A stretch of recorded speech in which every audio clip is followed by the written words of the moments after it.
Dr. Andy Jones is one of the most respected sports scientists in the world today. He's worked with the likes of Paula Radcliffe during her peak when she ran 2:15 in the marathon, setting a world record that no one thought would ever be broken at the time. He's also worked with Eliud Kipchoge on breaking 2 and the 1:59 challenge, which saw Kipchoge break the 2-hour barrier for the first time in human history in the marathon. Now, Jones is back working on a bold new project with Nike yet again, called Breaking 4, which will feature Faith Kipyegon, who will try to become the first woman in history to break the 4-minute mile barrier. I spoke with Dr. Jones at length about Breaking 4, working with Kipyegon for the last 18 months in secret, as well as what it's like to work with the likes of Radcliffe and Kipchoge, and what makes them different, and what we can learn from all of these athletes to become better runners ourselves. Here's my conversation with Dr. Jones.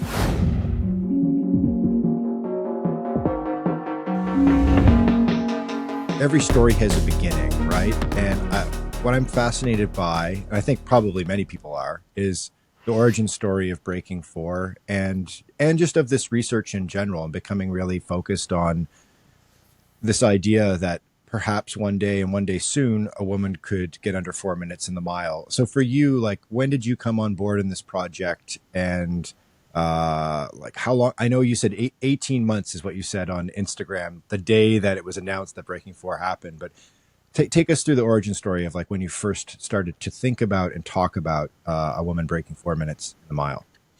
So I've been, working with Nike for quite a while now, and I think we started to have discussions even not long after Breaking 2 was done about what could be the next thing. And obviously then there was a good old hiatus, but in the meantime, Faith Kipyegon kept breaking records and getting closer to the 4-minute mile. And yeah, I was looking to Nike for some funding to do some extra work, and as we always are in academia, we're looking for partners to help with us. And of course, the sort of research I do is very applied anyway. We're interested in finding limitations to performance, finding ways by which we can overcome them. And actually, to begin with, so I was talking to them. This would have been back in, where are we now? Back in probably mid 2023, about what we could perhaps collaborate on next. And at that stage, resilience, this notion of this fourth dimension of endurance exercise performance, that was kind of the key thing. And I had a really good MSc. She was only an undergrad student, but she'd basically done a sort of extended dissertation. Called Rebecca Osborne, who was a middle distance runner herself, and I was quite keen. She was quite keen to do a PhD, and I thought she'd be a good person to kind of keep in the system, really, in terms of exploring endurance exercise physiology. But she's a middle distance runner. She's actually the Northern Ireland 1500 meter champion for the last 2 years, and so I had a natural affinity for middle distance, and that's another underexplored area, I think. We know a lot about the physiology of longer distance running. We know much less about middle distance running. I get a bit embarrassed sometimes when you get a middle distance specialist come to the lab for physiological evaluation, and you do basically the same things as you would in a 10K or marathon runner. You measure their running economy, their thresholds, you give them their training zones, you measure their VO2 max. Now for a marathon runner, that basically covers everything. But if you're a middle distance athlete, there's a big chunk of the energetics that's just not touched on. Obviously at that anaerobic side, you get peak blood lactate, but that doesn't tell you much. Doesn't tell you everything you need to know about the anaerobic capacity. So there's this big kind of black hole. It's easy for us as physiologists to measure the aerobic physiology, much less the anaerobic. And there's various contenders in terms of tests that you might employ, but none of them are perfect. There's all sorts of contamination and so on. So we were quite keen to find ways by which we could learn more about the physiology of middle distance running, use that to help athletes and coaches train and prepare better. And then there's the female athlete. Again, we know that the females have been neglected relative to the males. And so I think around, Rebecca started in January of last year, so early 2024. And at that stage, we'd moved towards sort of exploring that space. And I suspect in parallel with that, and I can't quite remember when these conversations started to happen about a 4-minute mile attempt, but these sorts of things were progressing together. And actually, when we were doing Breaking 2, we had a PhD studentship that was running alongside that, which was the first indication that there might be this sort of resilience phenomenon as well. So I think it's always good when you have these sorts of projects that you have some research that runs alongside it that can help you address some of the questions and potentially inform an attempt as if it should ever happen. I don't think there was any. It wasn't on the cards at that stage, at that early stage, that this attempt would occur. Obviously it's been, but we've known for a while that this was bubbling under and it could happen. If that helps. And in terms of Faith Kipyegon, obviously she's the athlete that's at the center of all of this.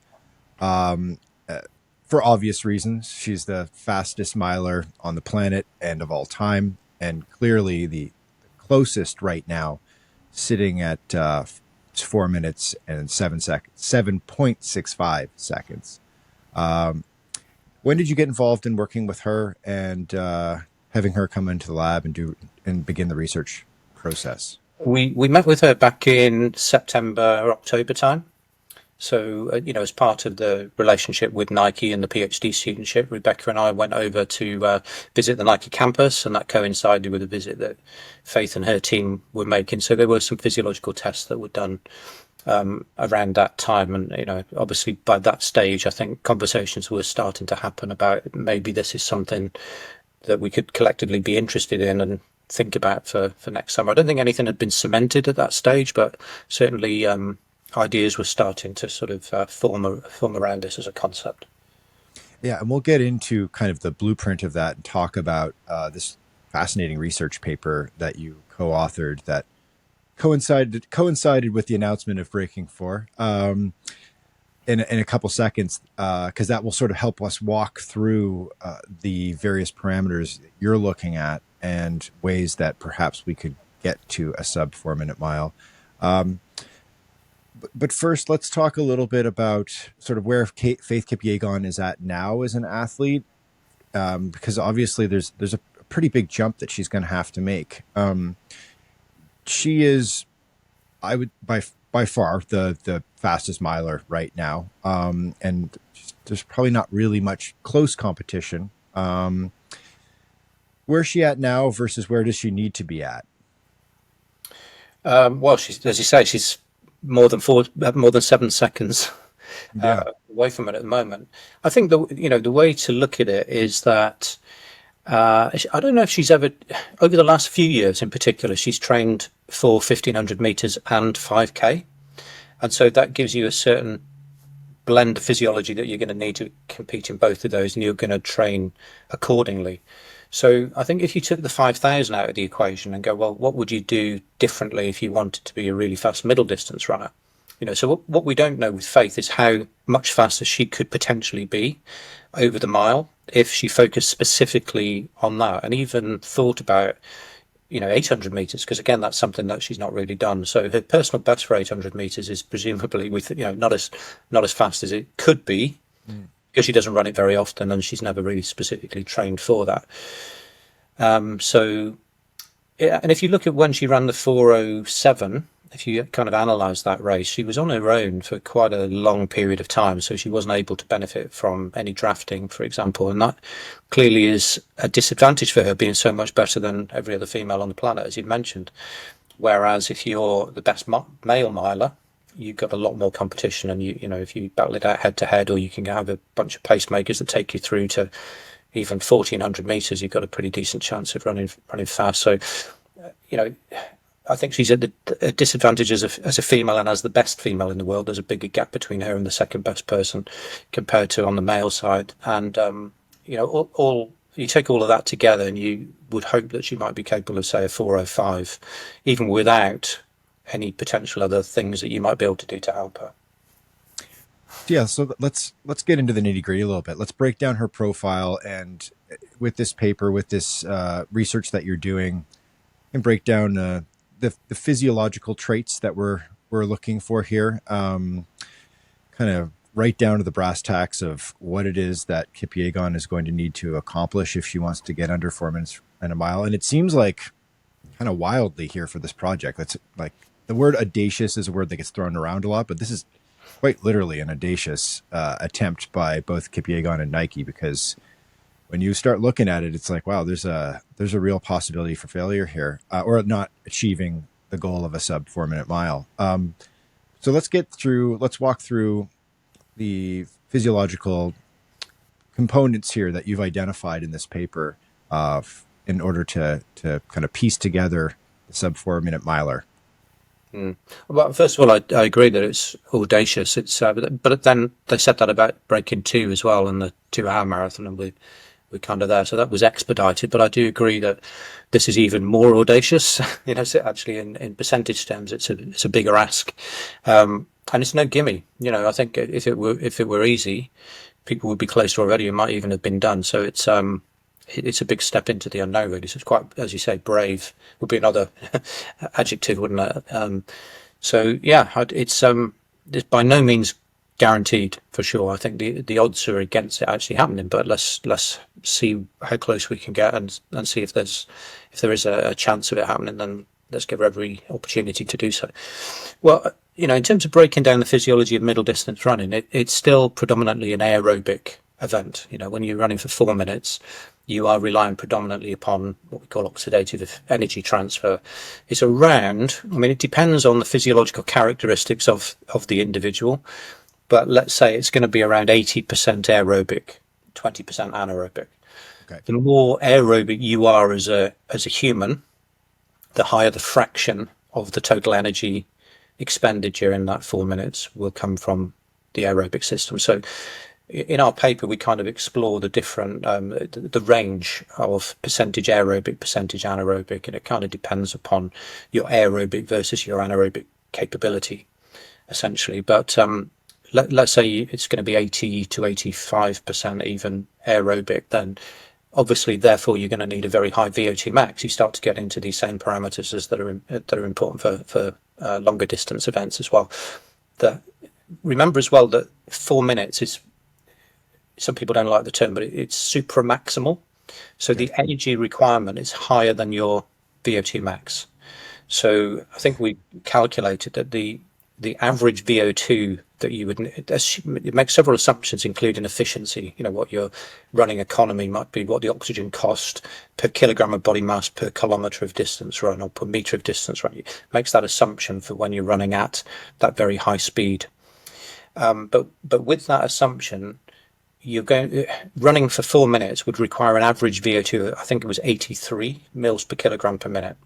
Now, there aren't many females, or many males for that matter, who have a VO2 max of that. So let's say they've got a VO2 max of 75. So, and you're not going to hit your VO2 max immediately either. You're going to hit it maybe a minute or so into the event. So your VO2 rises, hits your VO2 max and stays there. But all the time, the demand is up here. So even though the majority of that energy is from the aerobic system, there's quite considerable anaerobic bit as well. So anyway, the higher your VO2 max is, let's take a step back again. So let's say the demand is 83. If your VO2 max is 75, then that gives you a better chance because you're still going to need some anaerobic capacity, but not as much. If your VO2 max was only 60, and you're trying to run a VO2 or at a speed requiring a VO2 of 83, then you've clearly got no chance. But so the higher your VO2 max is, the better, essentially. The higher your critical power is, the better as well, because or critical speed in this case, because it correlates with VO2 max anyway. It's a slightly lower sort of intensity, but it gives an indication of what's the highest rate of aerobic metabolism. So those are the key things. The other thing is, I mentioned this kind of oxygen deficit and the differential between how much energy you're being able to supply for the event aerobically versus anaerobically.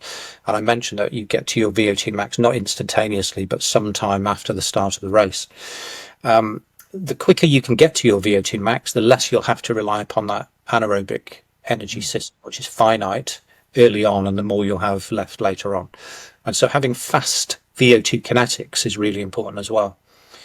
Now, as it turns out, people with a higher VO2 max tend also to have faster VO2 kinetics, but not always. Yeah. But not always.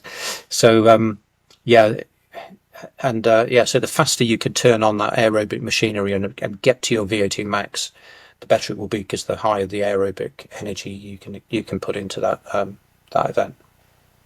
And so the obvious question then is, how's Faith Kipyegon looking in terms of numbers? Yeah, that's one of the questions I can't answer, obviously. Okay, it's the great secret that we're going to find out only afterwards, I guess. Now, in terms of this event, there's obviously some things that you can't talk about, but there's when we go through this paper, there's sort of the hallmarks of a successful event are highlighted there. I think we can expect some things from that we saw in Breaking 2 in 2017 with Kipchoge. And let's talk a little bit about kind of constructing a successful event. What you can say, of course, right now we don't want to spoil what's going to happen in June on that track in Paris. But first, let's talk about pacing and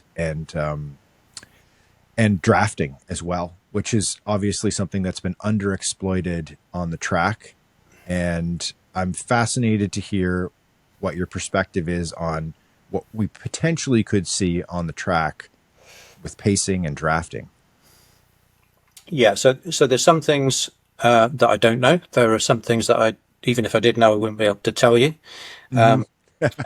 And there's a lot of stuff I think will still be ironed out and thought through and tried out and whatever. So I don't know exactly what's going to happen on the 26th of June either. And it'll be interesting. Everybody needs to tune in, I guess, and see where we go with it. But yeah, pacing and drafting are obviously considerations that we do talk about in the paper. We think even pace-ish is probably the best way to go. You do find that when middle distance athletes run world records, they tend to go slightly faster than average in the first lap, then settle into a more of a steady speed, and then hopefully pick it up a little bit at the end. So if you haven't gone too fast too soon, you can finish a bit fast. But the difference across those 4 laps is not much. So I think relatively even is the way to go with that. There's some suggestion that starting pretty fast over the first 30 or 40 meters can be helpful again in just kind of kick-starting that aerobic energy pathway. Basically what happens is the rate of ATP turnover changes instantaneously as soon as you start running. But if you get a high error signal from where you started, if you see what I mean, the difference from where you were to where you need to be, even if you then bring that back after 30 or 40 meters, you get the rate at which phosphocreatine in your muscle splits is really steep, and that enables your mitochondria, which are obviously consuming the oxygen to generate aerobic energy. They tend to, that kind of kick starts things and gets a nice acceleration going. So pacing is a crucial factor, and we've known for a long time that drafting is really important as well. There was papers in the early 70s by a guy called Griffith Pugh, which showed that even if you just had one person, I think a meter or two in front of you, that can make quite a substantial difference to the air resistance that you would experience, and could result in a significant improvement in mile race time. And that's just with one athlete. Obviously, if you could find several to do more shielding for longer, that could have a bigger effect again. And there was a nice modelling paper by Roger Cram and colleagues published a couple of months ago, completely independently from the project, which indicates that which actually points to when Faith ran her world record, and says that actually she didn't really take advantage of what drafting was available to her, even when it was available. And it wasn't available for a large part of the race. So she managed to run that 4:07 without a lot of sort of assistance with regard to drag and aerodynamics.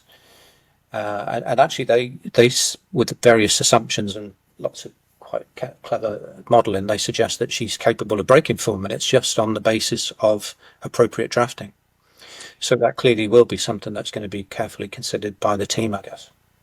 It's funny you bring that paper up, because I was wondering about if that was just a coincidence or not, that paper came out a couple of months ago. And for those listening and watching who are unfamiliar with this paper, a group of scientists released a paper looking into sort of the gaps and the opportunities to break for a woman to run significantly faster in the mile and on the track in general. And drag and pacing were two things that were highlighted, and Faith Kipyegon was spotlighted as an athlete who could really exploit all of this. And then lo and behold, we've got breaking 4 a couple of months later. So you had no communication with Roger Cram and his group there. No, so as far as I'm aware, that was completely coincidental. I Wow. guess it's a great minds think alike type of a thing. Yeah. And I suppose it really is a case of, well, what could be the next big barrier? And people are thinking more about, female records in particular, I think, because I've been a bit neglected. I think that's the other thing since breaking,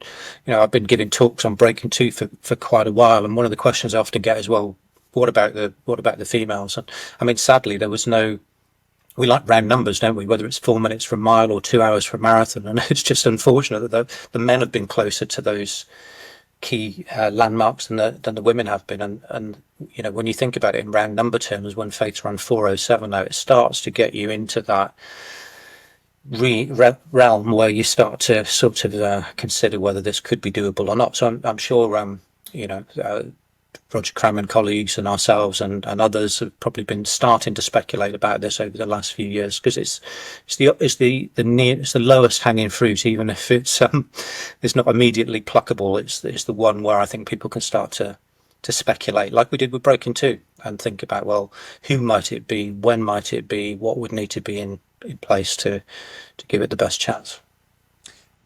So I imagine, because we saw in breaking two, and then the 159 challenge that came after it in 2019, which obviously took all of the learnings of the 2017 project and applied them in 2019 with some refinements, some tinkering, some tightening of the bolts to get Kipchoge under 2 hours in the marathon. We saw in both of those events the pacing strategy where you had groups of pacers sort of subbing in and out. Obviously, a mile event is, it's going to hopefully be sub 4 minutes, much shorter. But I could imagine you're going to see groups of pacers taking on, say, like one lap at a time. Is that sort of the thinking, or? I actually don't know about that. I don't think that's.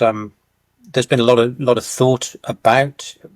Clearly, drafting is going to be beneficial, and I'm sure will be included to some extent. Precisely how it will be organised, I don't know. But the moving in and out thing gets a lot more complicated, more precarious and dangerous and risky compared to when you're running a 4:34 mile pace, and you've got more room around a Formula One racetrack, for example, where you can move people in and out as well. So I'm not sure that is something that's I don't know whether people are going to be moving in or out or not. So it might be a case of trying to draft from as long as possible from the get-go. Yeah, I'm thinking about this. There's some familiar names, just even on the paper you worked on. Obviously yourself, but Brett Kirby as well, who worked on Breaking Two. He's one of the guys on the bicycle handing Kipchoge the Morton, so I imagine there's a nice carryover in terms of what was learned in Breaking Two, and then for those who continue to work with Kipchoge on the Ineos 159 challenge. Going into this, and little things like coordination, I imagine, are kind of a big deal, because I recall from Monza, that was one of the takeaways from Monza, was just like, we need to sort of dial in that pacing and get that pacing strategy, and sort of just the logistics of getting bodies in and out onto the track in Monza to get it kind of coordinated properly. Yeah, I was involved in that on the day, actually, and it was quite a stressful experience getting them all. It's like herding cats, getting them all ready to go. And we were there obviously a few days in advance, up in a week in advance, just to kind of choreograph this and rehearse it and make sure everybody knew exactly what they were required to do. So yeah, it's a little bit. There's risks involved with all of that, but I'm sure we'll go to Paris early as well. But that will give us a chance to practice whatever it is that we intend to deliver there. And I'm not sure if you can answer this or even know the answer to this, but a question that's just sort of dawned on me here is, do you have only female pacers for this, or do you have a mixture of men and women pacing Kipyegon through this? Did you know the answer to that? Are you able to share the answer to that? Or I don't know the answer to that. I don't know that it's... a lot of it is to do with, this is Faith's attempt. It's what she's comfortable with, what she's practiced. Obviously, it would make life a lot easier if it was all males who were bigger and faster and could take her further into the race. But then, it's you want it to be as legitimate as possible as well, and to feel real. So, there's lots of balancing out to be done with regard to that. So, Yeah. I'd be, it could be all females, but then they probably wouldn't be able to go further than, I don't know, 1,300 meters or so. So that puts her at a bit of a disadvantage if she's still got a fair way to go on her own at the end. Yeah. So all I can say is there's lots of consideration around what might be optimal with regard to the drafting. And in terms of optimal, another thing that is touched upon is obviously conditions. Describe for us kind of describe the perfect day, not for a spectator standing on the side of the track or in the bleachers, but a perfect day for Faith Kipyegon to have success running under 4 minutes a mile. Yeah. Well, so low altitude, obviously, still evening. Actually, you don't want it to be too warm. You want it still to be relatively low temperature. I mean, you wouldn't expect thermoregulation to be anything like such an important factor compared to, say, the marathon, but nevertheless, running in hot conditions is still not ideal. But it's quite interesting when you work with Kenyan runners, is that they like warm weather because they're kind of used to it, and they like sunshine. And Faith's the sort of person that is a kind of happy kind of a character, and then you've got some sun. I think that, and again, she's familiar with Paris. I think she likes that track. I think that's where she ran her world record previously in the Diamond League, wasn't it? So, she's had a lot of input into to where this thing should be. Again, I know there was a lot of discussion, a lot of possibilities for where this event might have occurred. But Paris potentially should provide us with the right sort of conditions in late June. And again, it's something that Faith's happy with, having run there successfully in the past.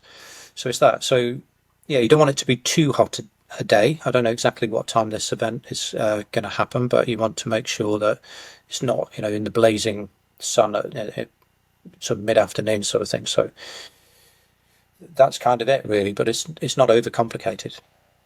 Now, I imagine there's some research on sort of the time of day where the human body performs at its peak. Is that a consideration that you're going to sort of like, as the sports scientist, are you going to be like, they're going to say, let's do this at 6:30 in the morning because it's before the sun comes up and it's nice and cool and crisp, and you're going to be raising your hand saying, actually 3 p.m. Can we do 3 p.m.? Yeah, so that's the circadian rhythm research, and actually, different people have different circadian rhythms, but for the most part, people tend to perform better in the afternoon, late afternoon, or even early evening. I'm not sure it's something that Faith particularly has ever thought about. She knows that she's got a particular, when she goes to a major championships, there are certain times and days where she's going to need to compete, and she doesn't, I think, overthink much of this. But yeah, for sure, on the one hand, you're going to get cooler conditions in the morning, although they'll start to cool again come the evening. But with regard to circadian rhythm, then very late afternoon to early evening is probably a better kind of an option. So you've got to weigh all of that up, and actually, as far as circadian rhythms goes, the same would be true for the marathon.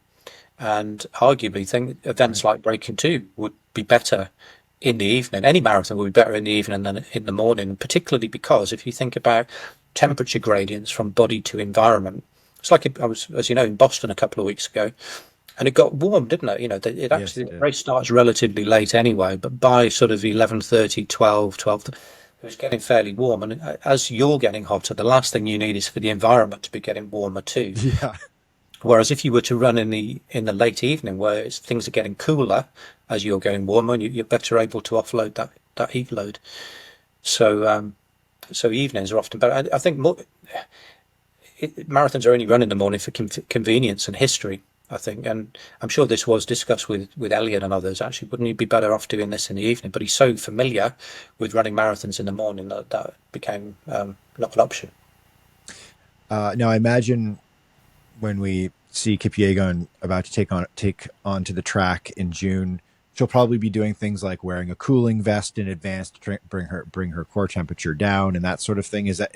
Are we adding every single little trick of the trade into this event from your perspective?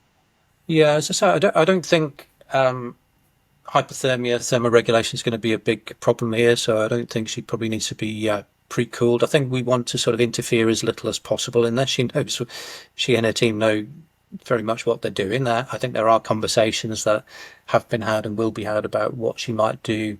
Have they considered certain things? Could it add an extra 0.1% here and there?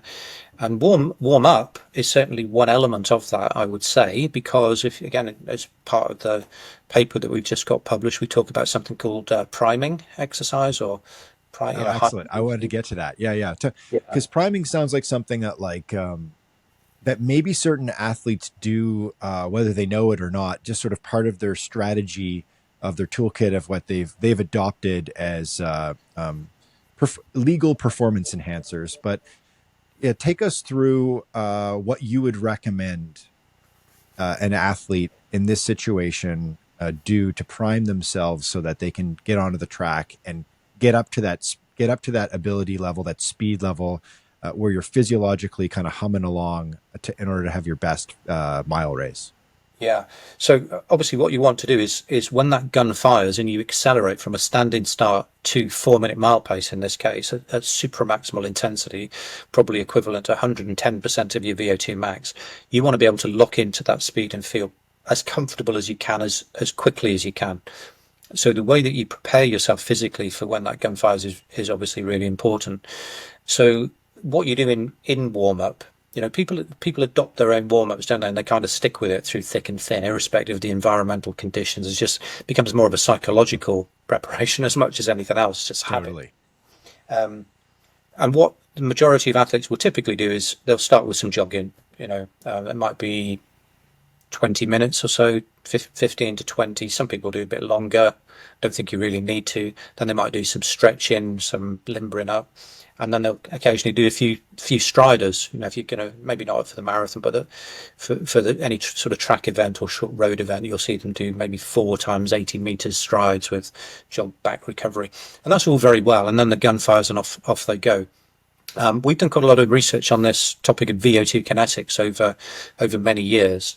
And what's really interesting is that if you do two bouts of high intensity exercise and you look at what happens to the VO2 response profile in each of them.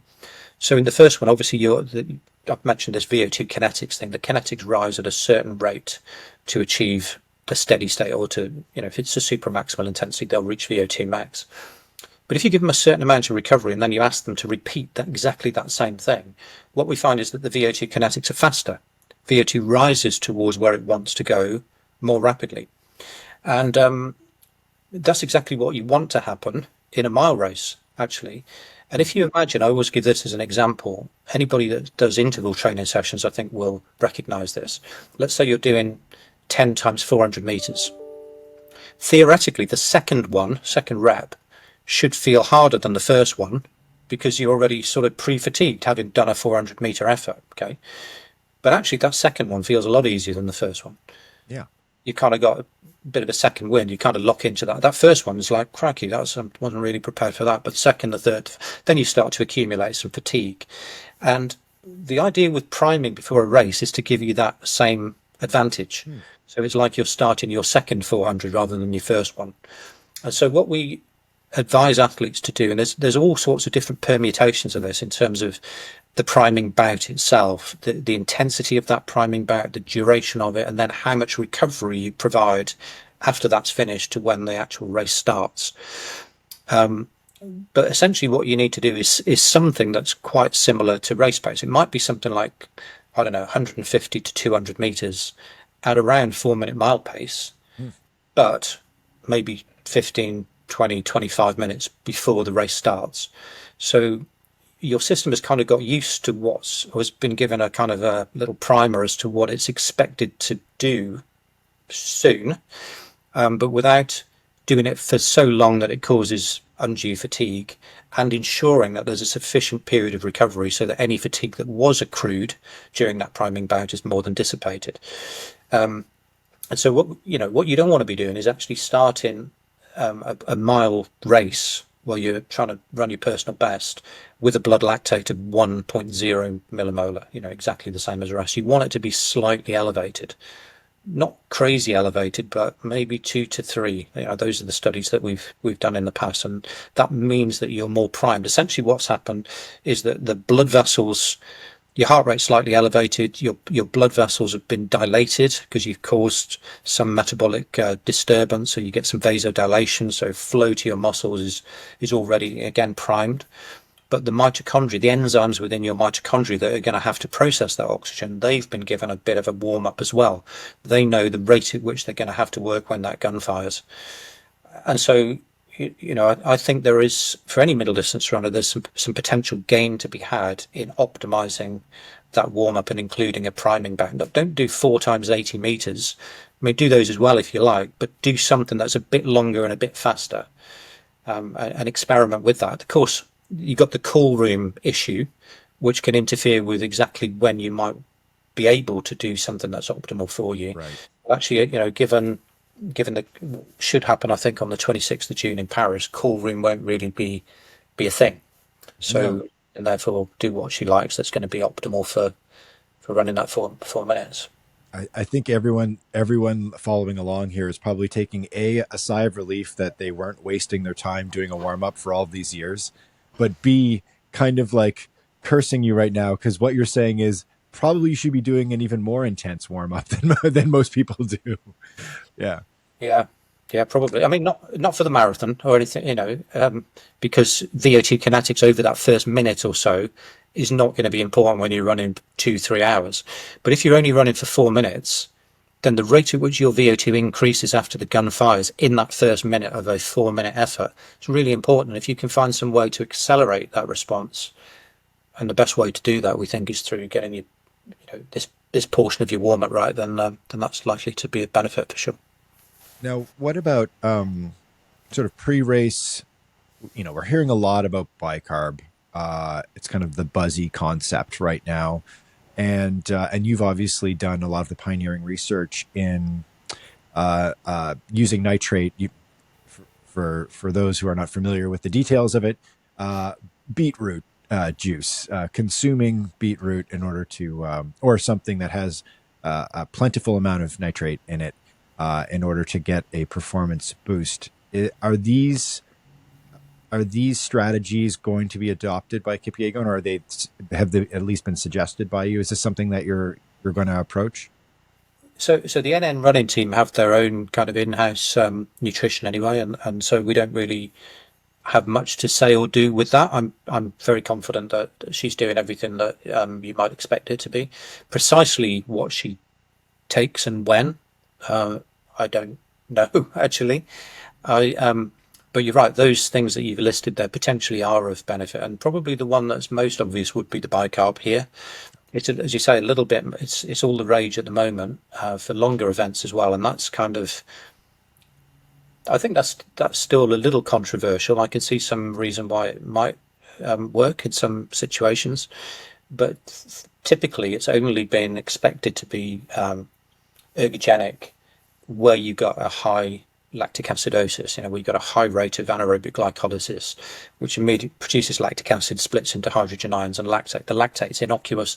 The hydrogen ion can cause a fall in pH in the muscle, and alongside some other metabolic changes can certainly be associated with the development of fatigue. So there's a reasonable amount of evidence that for middle distance type events, certainly 400 meters, 800 meters, 1500 meters and a mile, 3K, arguably 5K, there could be some benefit there. And the idea is that you pull those hydrogen ions out of the muscle, you have a more alkaline blood.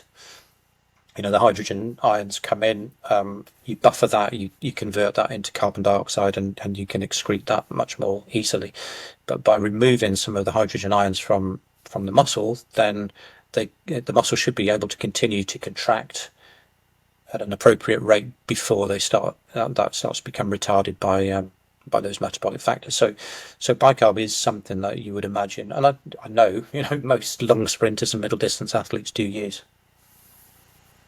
Now, technology. I mean, we sort of just grazed over kind of a sort of technology, but Nike is at its core a shoe company, And obviously, with Breaking 2 in 2017, the huge revelation was that there was a whole new type of shoe that had been developed and was deployed for Breaking 2 itself. And that kind of the takeaway from that, I feel like there's before Breaking 2 and after Breaking 2 with marathon running, both in terms of Kipchoge's impact and legacy and what he did as an athlete, but also the technological impact of what is now known as the super shoe, which is something that just like nobody knew about before 2017, really.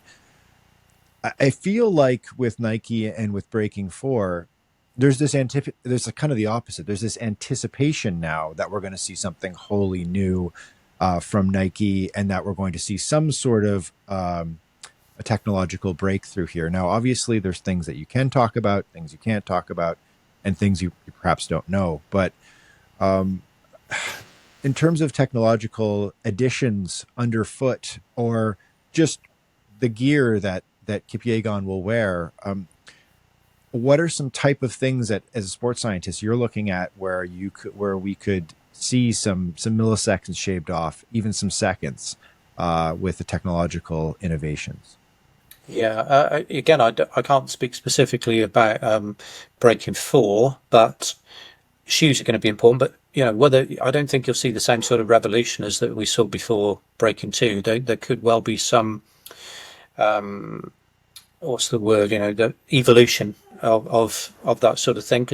But then there are some new sort of spikes and shoes that are used on the track already that are using the same sort of technology. So whether there are some tweaks that can be made there, making an even lighter shoe, but that is even has the potential for more energy return. I mean, I'm sure Nike and other shoe companies are looking for that as potential. But of course, there are limitations of what can be worn legally on a track as well as on a road. It's something you have to consider. I guess there are fewer people who are going to be buying spiked track shoes anyway compared to road shoes and so forth. And then with the apparel, again, a lot of this is going to be to do with air resistance and reducing drag as much as you can. A lot of that will be accounted for already, presumably, by appropriate drafting strategies.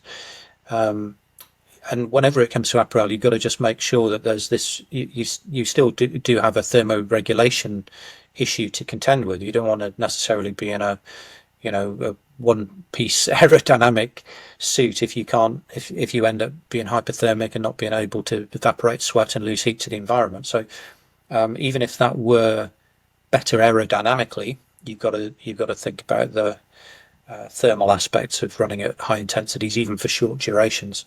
So but yeah, I mean, there are obviously clothing scientists within Nike who are obviously wrestling with those sorts of considerations, I'm sure. And I imagine Wavelight technology will be deployed as well. The lights on the track for Kipyegon to follow along and know where she's at with the sub 4 minute mile pace. You just froze briefly there, Michael. I lost the first part of that. I'll repeat that. Yeah. So I imagine Wavelight, the Wavelight technology, the lights on the track that will define exactly where 3:59.99 is on the track will be deployed for Breaking 4. I don't know for definite, but I would assume so. I mean, that's become kind of commonplace in all of these events, hasn't it? And I think it is helpful. I mean, when Faith ran the 1,000 meters world record attempt last week, was it? Not so long ago over in China. You could see it in operation there, couldn't you? And she was kind of on that green light. So I think it can be helpful. I would see no reason why it wouldn't continue to be used for that purpose. Now, we said off the top that this is it's actually a highly risky event, both for Kipyegon and for Nike, because 7.65 seconds. If you actually physically plot her current mile pace on a track versus a pacer or an avatar of her running just under 4 minute mile, she's quite a ways away. 7.65 seconds is a long distance on the track at the end of a mile race. For you, and your perspective as somebody who is deeply invested in this event, working with the athlete, what do you see as a success beyond? Let's take away the breaking the 4 minutes in a mile. What's a success for you for Kipyegon from your perspective in June? Well, I mean, the name of the, like with breaking two, the name of the game is breaking four, isn't it? So I don't think anybody's going out to try to run 4:3. Yeah. However, in the same way that 2:00:25, I don't think anybody ever considered that to be a failure, because that was, it made the 1:59:40 inevitable. So, it's going to be somewhere between 3:59 and 4:07, isn't it? But it kind of depends on so many other factors. Like we said at the beginning, if she actually can get to the start line in the right sort of condition to be in world record shape, 4:5, 4:6, and if some of these other things like priming, for example, or drafting and pacing, it depends. It's like before breaking two, you're trying to work out, well, how much of a difference might the pacing make? How much of a difference might the shoes make? How much of a difference might, the running in good conditions for the first time on a flat course might, if they're all worth 30 seconds, let's say, or 50 seconds, how close do we go? And this is the great unknown with this, how much of a difference could each of these things make? And presumably, I think the drafting and the pacing are two of the key ones. If some of the modelling papers are correct, then actually this should theoretically be doable. But it does still seem, it would still be amazing, wouldn't it, if it were to be the case? So it's for me, it's just really exciting to be that this is happening at all, and to have some involvement in it through the research that we're doing, that's running alongside what Faith's trying to attempt, and using that research to try to inform some of the practices that might be used. Now, I recall in the day in 2017, there wasn't actually a ton of data gathered from Kipchoge and Sursene Tedesse and Lisa DeCisa, the three athletes that did breaking two, because you just kind of want to let them run, right? You don't want to like wire them up and study every single physiological moment of the event. Although I'm sure it would be very desirable and tempting as a scientist to get all that data. What are you looking for on the day? What are you trying to pull from a research perspective without being too invasive with Kipyegon and breaking four? I don't think there's much we're going to be able to do, sadly. I think on that day she's going to be under a lot of psychological pressure, isn't she? And so you just want to make the event as natural as it possibly can be, something that's familiar to her. And the last thing she needs is scientists buzzing around her trying to measure her blood lactate, or put a heart rate monitor on, or measure muscle oxygenate. I think we'll be very hands-off, actually, which is unfortunate, because it would be wonderful, wouldn't it, to actually have real-time information on what it takes to run a world record or do something historic like break four. Would have been wonderful to have that on Bannister back in '54 as well, but I can't see it being possible, unfortunately. Plus, you don't want to interfere with the experience of the crowd either. It's funny. It brings to mind, like, I heard of a kind of wild rumor. You might actually know the answer to this. That at one point before breaking two actually happened, when your group was hunting around for locations that I think it was like the convention center or something in Chicago was considered like an indoor building, an indoor track or facility to run breaking two was on the table, because it was a entirely controlled environment. You could air condition it to the exact temperature and humidity level you wanted it to, no wind, and you could just set it up for exactly the moment you want to run the race. I guess, well, is that true? Because somebody told me that a few years ago, and I thought to myself, what a fascinating kind of like sliding doors moment, for lack of a better word, like Kipchoge running effectively in a shopping mall versus running on the track in Monza. Yeah, I think that was a consideration. I mean, nothing was off the table when we were looking at breaking two. There were all sorts of weird and wonderful locations. Somewhere in the desert one time, I think there's some place in the Netherlands where you can run 26 miles in a straight line on a flat course, and there's generally a prevailing tailwind and that kind of thing. You need to shut down a bridge, and everything was was considered to begin with, and I believe the Chicago shopping center was. I'm not familiar with which one that would have been, but yeah, it does give you the opportunity to get the perfects, and it's apparently huge. So you could construct something where perfectly flat, no sharp turns, aircon it exactly as you want to. You don't have to worry about rain or wind or anything else. So it does make a lot of sense in some respects. I imagine that's like a tempting approach with breaking four, but that as we were talking earlier, it kind of drains the reality from the experience, right? And of course this is it's a spectacle, right? It's going to be a TV show, it's going to be live streamed, and it also for Kipyegon needs to feel like a real track race, so that it's all very familiar and psychologically she feels ready to do this. And so I imagine like constructing a 400-meter indoor facility that's like close to the environment, while doable, is it just probably wouldn't feel real.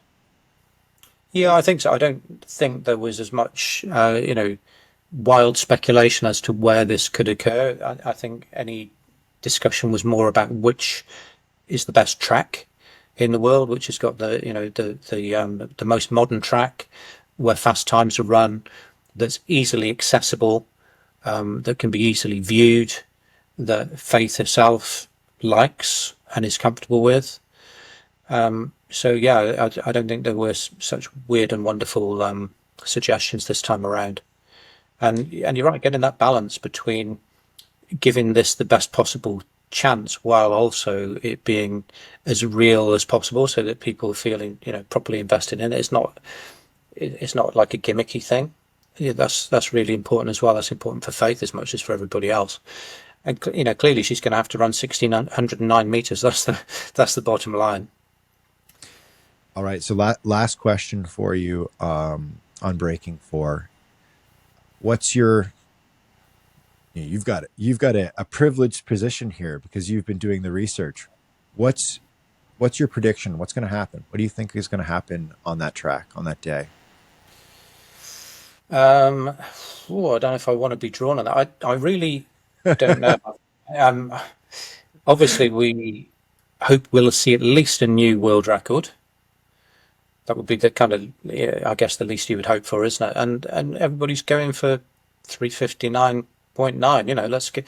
I think it's nobody should be under any illusions that this isn't a tall order, but there's a chance it could happen. I hope people tune in and give Faith full support. I think it's good to spotlight Faith. It's good to spotlight middle distance running, female middle distance running in particular, and hopefully in the same way that Eliud inspired lots of people around the world, athletes and non-athletes, and young people and old, and Africans and non-Africans. Hopefully the same thing will happen here, that people can actually achieve more than they thought possible, and it's and hopefully this will be a major success. And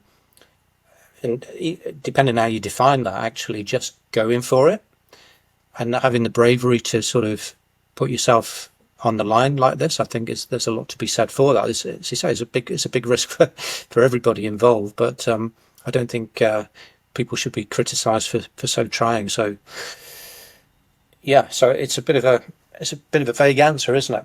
I'm as interested in the outcome, obviously, as anybody else, and it could honestly be anywhere between 359 and 406, I think, but hopefully closer to the former than the latter. Yeah, that's unfair of me to ask you. It's like asking you to if you're like a player on a sports team and asking you to predict the outcome.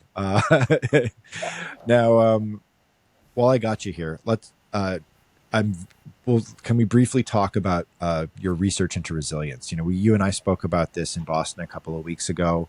It sort of feels like it's like the frontier of endurance sports, like the missing link of how we understand sports physiology in terms of endurance sports. If you're able to, could you explain for me what resilience is in a nutshell? Just a snapshot, so we have an understanding of it, so the lay person can kind of wrap their head around this concept of resilience? Yeah.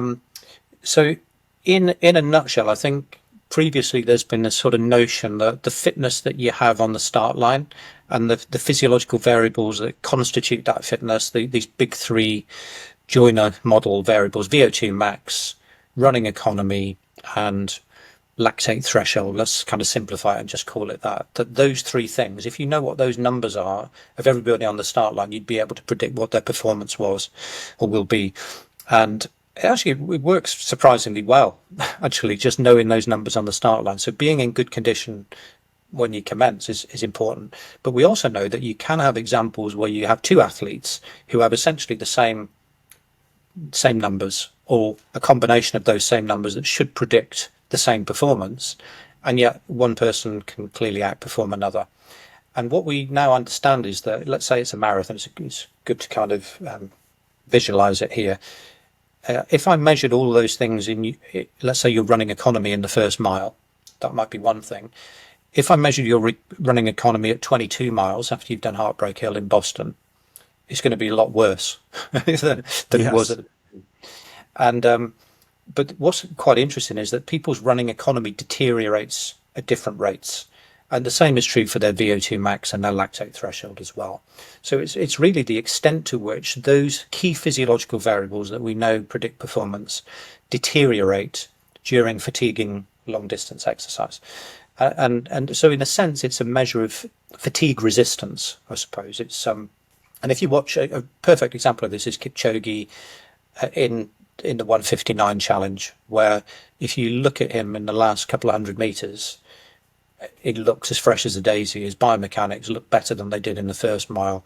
And I'm pretty sure if you put him on a treadmill, even at the end of that, and measured his VO2 max and his lactate threshold and his running economy, they'd be pretty much the same as they had been on the start line or in the first mile or two. So I think that's the key extra dimension that people like him have. Not all of us sadly do have, So it's that missing variable. What is it that gives those?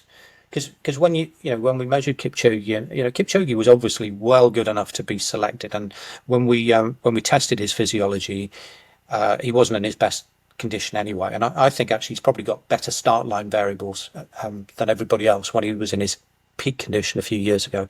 But in addition to that, he seems to be able to retain those same variables and fatigue less than everybody else. So we did think that DeCisa and Tedeschi would be capable as well, and they weren't obviously quite as capable as Kipchoge was. And one of the key differentiators, I think, probably is this resilience piece. And so you're doing research on this right now to kind of like figure out a way to quantify that resilience in some way. Yeah, I think there's three sort of burning scientific questions here. First of all, what's the mechanistic basis for this? Why are some people more resilient than others? The second challenge for sport scientists and therefore for runners as well is how do you go about actually assessing this? How do you find a quick and easy way to know whether some person is actually pretty resilient already or not so resilient? So, and how do you know whether that's improving over time? Is there a test that's valid, reliable, and sensitive to improvements in resilience? And then finally, it's like what do you do about it? It's all very well knowing that resilience is important, and okay, maybe we can find some way to measure it. But if you're not very resilient, what can you do to make yourself more resilient? Are there training, technology, nutritional elements? What are the specific things that you could do in the short term and or the long term that could make you more resilient and therefore improve your performance? Do you have any hypotheses in this regard? I think that's the kind of the burning question that I imagine everyone from a recreational runner all the way up to someone trying to break 2 hours in the marathon on a sanctioned course is looking at right now, is like, how can I improve this mysterious resilience? I think some of it already kind of exists out there. I think the super shoe makes people more resilient to begin with. A lot of focus was put on the fact that they can make you more economical just over 5 minutes. You put a pair of those shoes on and the oxygen costs when running at the same speed is 4% or so lower, although it's a bit variable. So that's going to do something to your economy in the first part of the race. But because they're so well cushioned as well, I think you probably incur less muscle damage. And so the deterioration of running economy over the course of a long event such as a marathon is going to be less in the super shoe as well. So part of the reason why marathon times and other road race times are better is because people are more resilient because they're wearing the super shoe. We also know that carbohydrate ingestion during endurance exercise improves your resilience as well. But again, people kind of know that, and they also know now that taking more than they once thought feasible probably could be helpful as well. So there's those two things, but they're kind of already there. What you do in training, I don't think, unfortunately, of course, there's no magic bullet to this. There's no shortcut. It seems, if you look at the people who are super resilient, they're the people who've been in the game for a long time. So they've been really, really consistent over not just weeks and months, but over many, many years. And so being patient, working your way up the distances, trying to avoid injury, running frequently, running over a variety of different speeds, all of that sort of thing. So there's no shortcut to the top. The two most resilient marathon runners, I suspect, or two of the most, would be Kipchoge and Paula Radcliffe. And they trained for 15 years before they started running marathons, and then found that they were able to do negative splits before that was almost a thing. They didn't really fatigue very much. In terms of specific training sessions, the jury's out on that. I don't think we have any evidence per se. I do like things like the progressive long run that Kipchoge, for example, does on a Thursday morning, where they might do as much as 25 miles every other week, and they'll just basically move through the gears. It'll be easy to begin with, steady into tempo, and they might be finishing that run at close to marathon race pace despite being in full kit at altitude. So that sort of thing, where you're training yourself, you're running actually slightly faster despite the fact that you're becoming progressively more fatigued.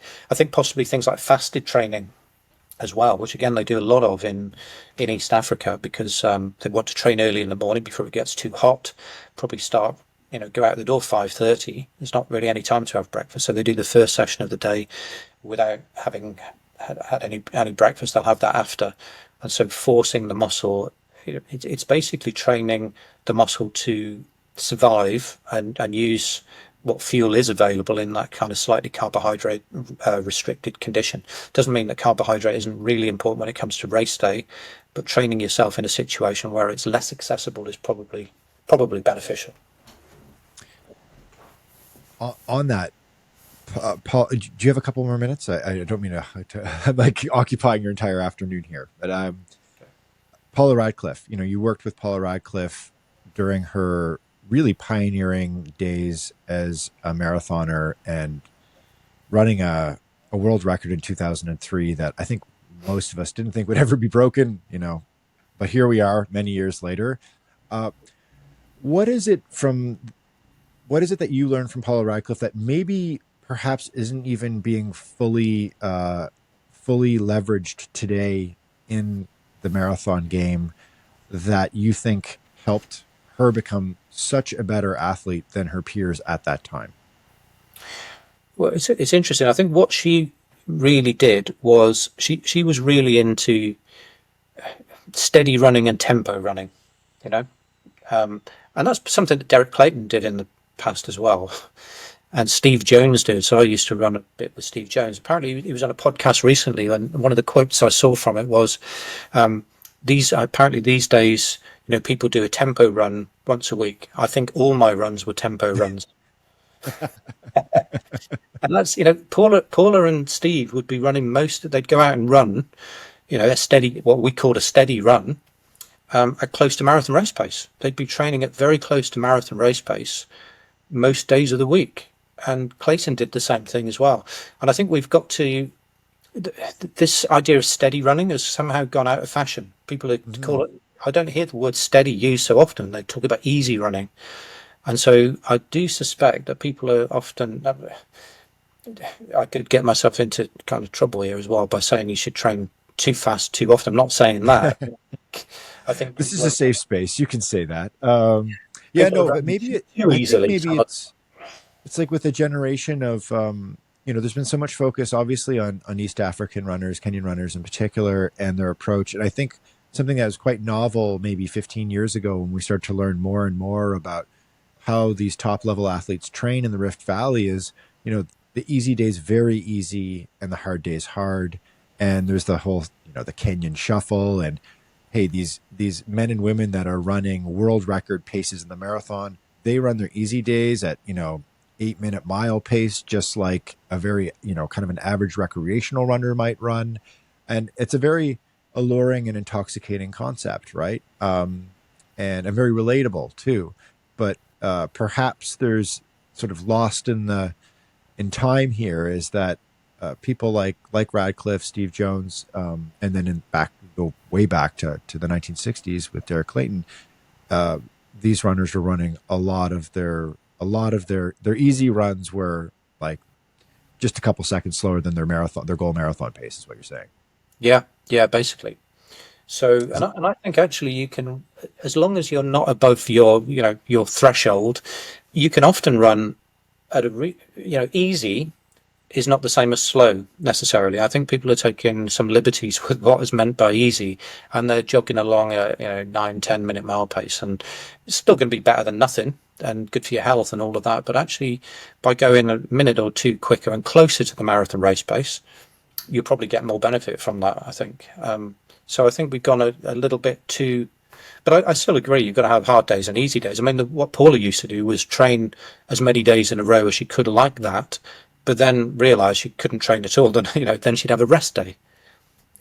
So, but what she wouldn't do is just kind of jog, because she didn't feel that was actually being particularly beneficial. Now, of course, and she trained like that throughout her whole career, and arguably that didn't help her when she was a track runner, because actually I think she was tired going into her track days, and she probably didn't have enough quality in those track days, because she was, most of her training was of a similar speed. And therefore actually, and I tried to do this, slow her down on some of those runs so that she could actually run faster in the key sessions. And that might have been helpful in enabling her to, change pace during track races. And that's why she was often second, third, fourth, sadly. However, doing 10 or whatever many years of training like the way she did it made her was a perfect conditioning for being the marathon runner she became.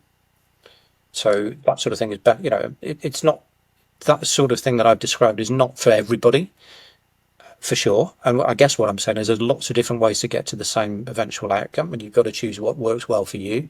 You've got to think about the long term, and it isn't necessarily the best approach if you're a miler or a 10,000 meter runner. I think if you're a marathon runner, then, but again, you've got to make sure you're going to be doing the bulk of your training below race pace. You need to be doing some of it at race pace, and you'll do a fraction of it above.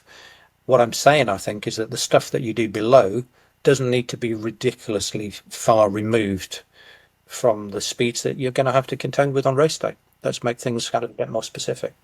One thing I wanted to ask you about, obviously, a potential key difference between breaking 2 and breaking 4 is that obviously with breaking 2, there were 3 athletes. Breaking 4, it's unclear to me whether or not this is going to be entirely focused on Faith Kipyegon, or whether or not there'll be some sort of a race built into this. Kind of like with breaking 2, there was a little bit of a race, it feels like now, many years later, that Kipchoge was the obvious one. But at the time, it was unclear who was going to cross the finish line first. It feels different with Kipyegon, although it's not clear whether or not she's going to be the only woman standing on the start line going after Sub-4. But I would assume, and correct me if I'm wrong, that she is the focus of this event, and it will just be pacers and Faith Kipyegon.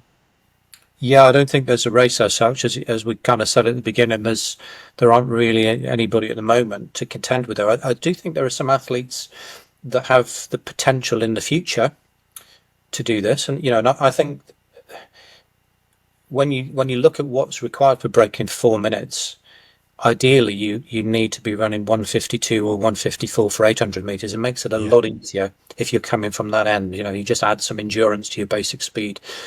I think Faith is faster than her personal best would suggest for 800 meters, but she's probably not a 152 athlete, so I think for the longer term, if you're looking for this to be happening kind of more regularly in a real race, sort of, so to speak, then you need to be looking for people who might be capable of breaking world records for the 800 meters now, who in 2 or 3 years time might then turn their attention to 1500 meters or the mile. But for the time being, Faith is by far and away the outstanding female miler in the world, and it's not as far as I'm aware, a race between her and anybody else.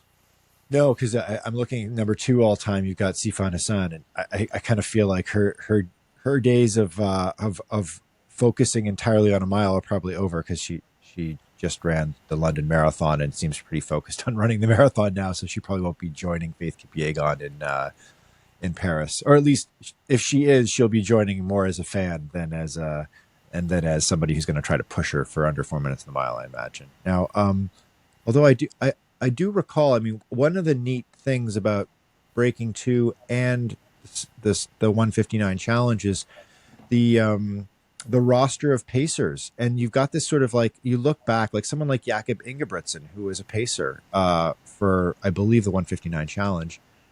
What an incredible experience for a young athlete like that. And he could be somebody that 5-7 years from now is on the start line in Berlin or London trying to break the world record in the marathon. Do you know if Nike is going to try to fold in some of their younger athletes in for the experience from a pacing perspective? Yeah, I don't know the answer to that. I don't think it's determined at the moment who else will be involved on the day. It could be a mixture of different people. Yeah, I'm sure they're thinking that through. In the same way that we couldn't have everybody that we necessarily wanted for Breaking 2. Athletes have a lot of other commitments. There's all sorts of other races they could be doing. So, and there's certain preferences that Faith might have. There's all sorts of things that need to be factored into whoever's involved on the 26th of June. So, yeah, I don't know what the answer to that one is right now. Okay. I swear this is the last one. Kipyegon as a person. We talk a lot about numbers. We talk a lot about her achievements. Obviously, after Breaking 2, we've come to know Eliud Kipchoge. I feel like every runner has a sense of who the man is as a person, which is a really important and powerful element of sports and of sports entertainment, and how sports can connect with people. It's not just about numbers and performances and medals and that sort of thing. Who is Kipyegon as a person, somebody you've worked with, and do you feel that she is going to sort of ascend to Kipchoge's status in the aftermath of this?